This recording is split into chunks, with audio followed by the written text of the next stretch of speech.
सभी बहनों को राम राम। आज हम उमा महेश्वर व्रत की कथा सुनेंगे। प्रथम गुरु वंदना करो, फिर मनाऊं गणेश, सिमरो माता शारदा, मेरे कंठ करो प्रवेश। हरि हरि ओम। यह व्रत भाद्रपद पूर्णिमा को किया जाता है। विधान इस प्रकार है। स्नान करके भगवान शंकर की प्रतिमा को भी स्नान कराई और स्नान कराकर बेल पत्तर फूल आदि से पूजन करते हैं और रात में मंदिर में जागरण करना चाहिए। पूजन के बाद यथाशक्ति ब्राह्मणों को भोजन कराकर दान दक्षिणा देकर व्रत का समापन करना चाहिए। कथा इस प्रकार है। इस व्रत का उल्लेख मत्स्य पुराण में मिलता है। कहा जाता है कि एक बार महर्षि दुर्वासा शंकर जी के दर्शन करके लौट रहे थे। मार्ग में उनकी भेंट विष्णु जी से हो गई।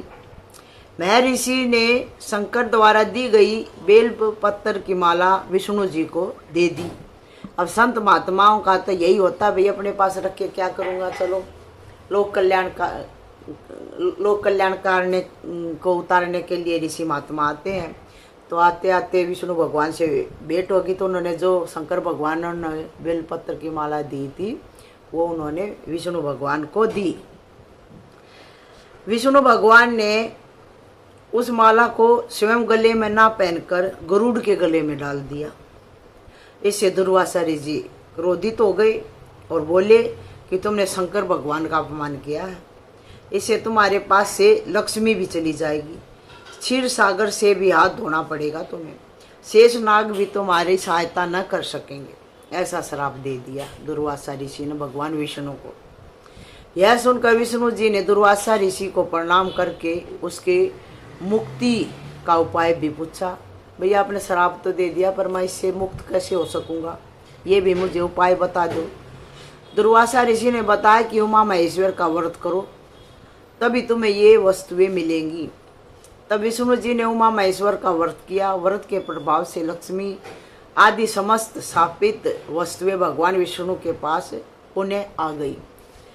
बोल श्री लक्ष्मी नारायण भगवान की जय, उमा महेश्वर की जय। अब पितृपक्ष शुरू हो रहा है, तो भाद्रपद की पूर्णिमा को ही पितृपक्ष शुरू हो जाता था। एक छोटी सी पितृपक्ष की भी कथा है। भाद्रपद की पूर्णिमा एवं आश्विन मास के कृष्ण पक्ष की प्रतिपदा से अमावस तक का समय पितृपक्ष कहलाता है।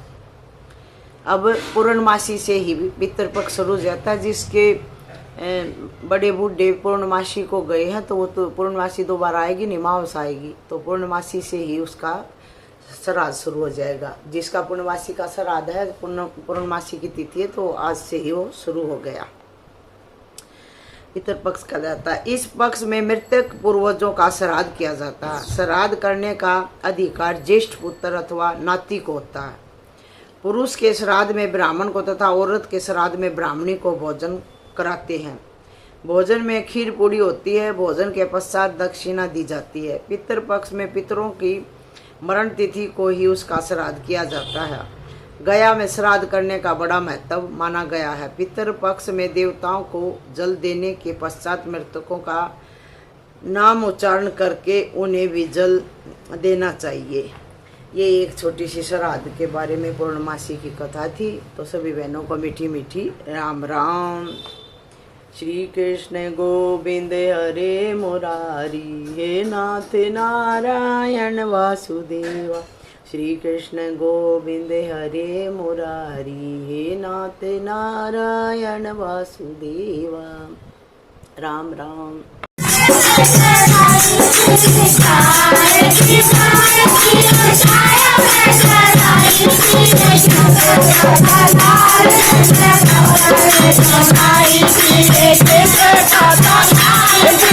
बाजा का सोनाई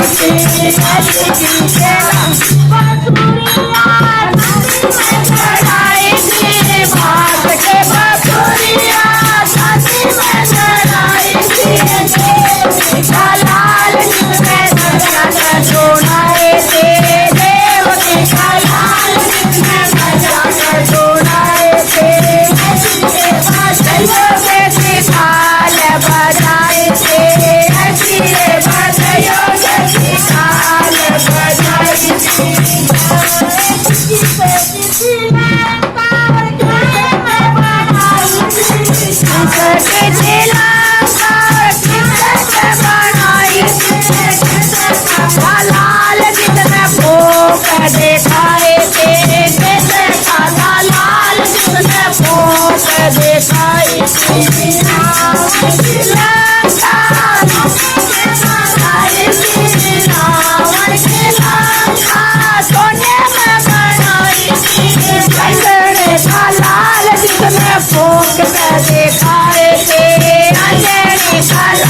जिसने ढूंढ के दिखाई थी बधाइयों जैसे काल बधाई थी ऐसी बधाइयों जैसी काल बधाई थी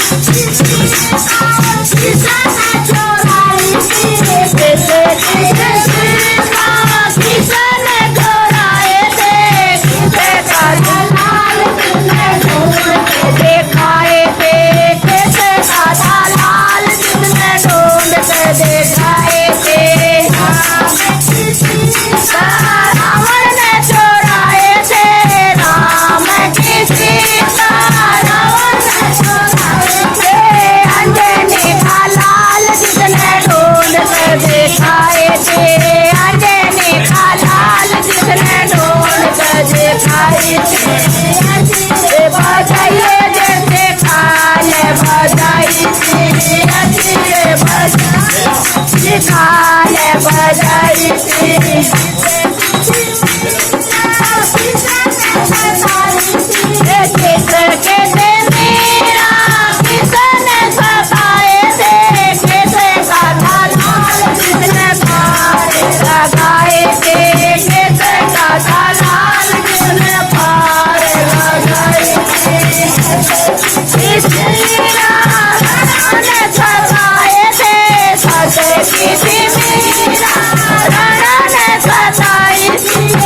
लाल जिसने पार लगाए थे देवकी का पार लगाए थे ऐसी बधाइए जैसी काल बधाई थी ऐसी बधाइए बंसी काल बधाई थी किसने सताई थी किसकी द्रौपदी किसने लाल जिसने लाज बचाई थे कैसे काथा लाज बचाए थे सताई थी पांडवा की द्रौपदी कौरवों ने देव की लाल जिसने लाज बचाए थे देव की बधाई थी ऐसी बधाइयों जैसी काल बधाई थी काल बधाई थी बधाइयों जैसी काल बधाई। बोल माँ के बिहारी लाल की।